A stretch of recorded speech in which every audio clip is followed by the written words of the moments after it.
My name is Emil Case and I teach photography.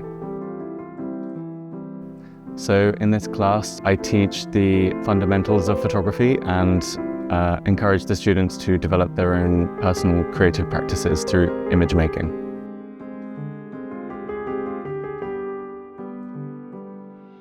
So we do exercises with depth of field, exposure triangle. We work with different types of sequencing, alternative processes, so cyanotypes, lumen prints, to help the students develop their own voices.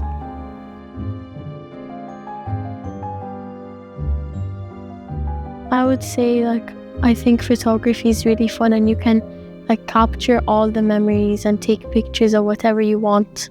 And it's really nice because you can change the settings, do whatever you want, and it's really nice.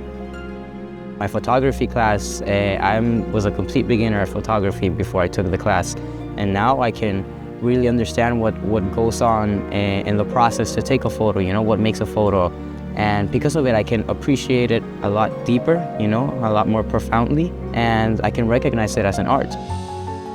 ISSOS is an international summer school, and so in my class I have a lot of students from all over the world, but images are universal. It's a universal language, and so through this class we help students to find this common ground in which they can communicate, and this builds bridges, it builds intercontinental bridges, relationships, it develops their empathy and understanding, and we sort of try to encourage that through the class.